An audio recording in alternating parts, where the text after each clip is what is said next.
नमस्कार, मैं doctor Rakesh research स्पष्ट में आपका स्वागत करता हूं। आज उपस्थित हूं भाव के शुभाशुभ फल क्रम संख्या 3 को लेके। आज हम आपको जो नियम बताने जा रहे हैं वह नियम बहुत ही महत्वपूर्ण है, जिसे हम भाव, भावेश और कारक का मौलिक नियम कहते हैं।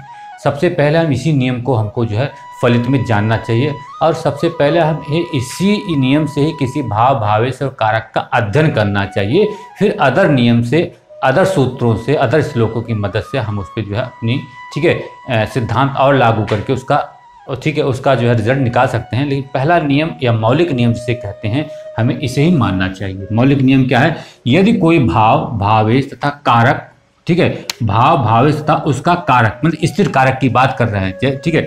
इनके स्थिर कारक भाव के सभी के एक एक स्थिर कारक होते हैं, ध्यान दीजिएगा, ठीक है। यदि कोई भाव, भावेश तथा उसका कारक ग्रह पाप ग्रहों से मध्य में पाप कातर योग भी हो, क्रूर ग्रहों से युक्त में शनि, मंगल, राहु, सूर्य, इन ग्रहों जैसे से इनसे युक्त हो, अथवा नीच राशि, शत्रु राशि में हो, या सूर्य से अस्त हो, अथवा युद्ध में पराजित हो। यदि ऐसे भाव, भावेश और कारक मिलते हैं तो हम कहते हैं कि ऐसे में तो उस भाव से संबंधित कारकत्वों की हानि होती है, जिस भाव, भावेश, कारक में ये मतलब पीड़ित होते हैं। इसको हम पीड़ित बोलते हैं, कमजोर बोलते हैं, ठीक है।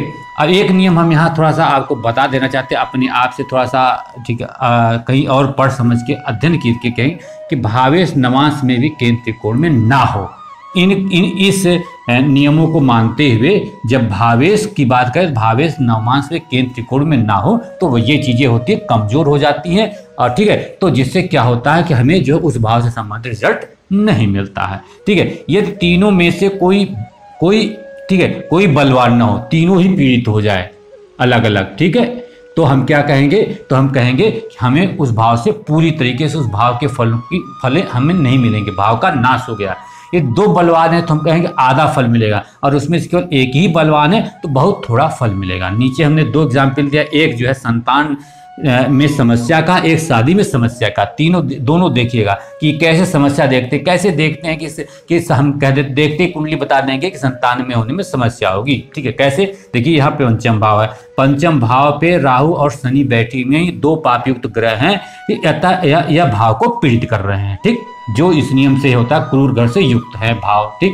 दूसरा क्या काम कर सकते हैं? देखिए, इसका जो पंचमेश है, जो सूर्य है, वो द्वादश भाव में चला गया है, ठीक है। द्वादश भाव में चला गया है, नीच राशि, शत्रु राशि में, ठीक है, या सूर्य से अस्त युद्ध में चला गया है, कहीं चला गया, तो यह ठीक है, यह नीच राशि, यह मतलब कि द्वादश भाव में चला गया, वहां पे भी यह कमजोर हो गया है, ठीक है, ठीक। अब तीसरा हम देखते हैं कि जो इसका कारक है, जो पंचमेश का, पंचम भाव का कारक होता है गुरु कहाँ चला गया? वह अष्टम भाव में चला गया है, ठीक, अष्टम भाव में चला गया है। तो ये देखते हैं हमने कि ये कमजोर हो गया है, अष्टम भाव में जाके ये कमजोर हो गया है यहाँ पे। अब इसको जरा हम और भी पीड़ित कर दें, ठीक है। यहाँ पे हम ठीक है, यहाँ पे हम ले लें मंगल ले लें, ठीक है, यहाँ पे हम क्या ले लें? मंगल ले लें, ठीक है। और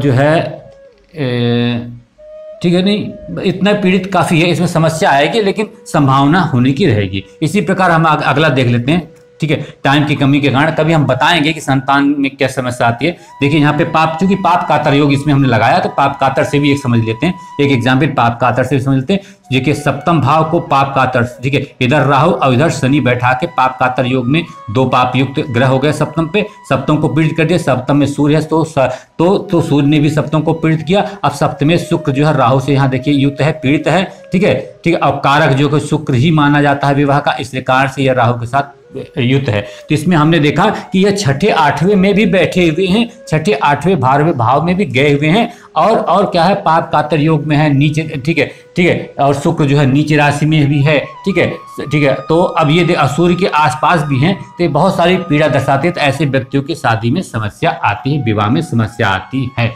अब पाप ग्रहों के मध्य कह लें, एक चीज इसमें हम और ऐड कर सकते हैं, यदि भाव, भावेश, ठीक है, यदि जैसे भावेश नवांश में केंद्र त्रिकोण में ना हो, और भाव, भावेश और कारक वह 6, 8, 12 में लग्न कुंडली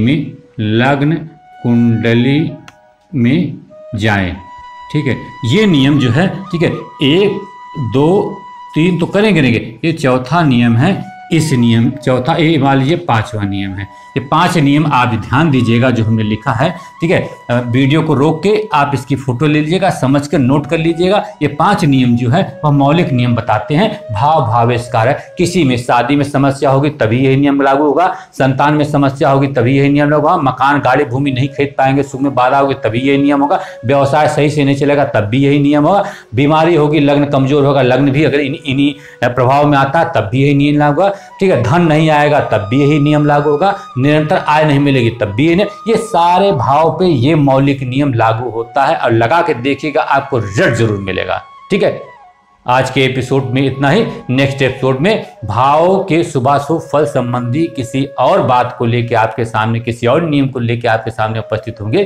तब तक के लिए हमें आज्ञा दीजिए। धन्यवाद।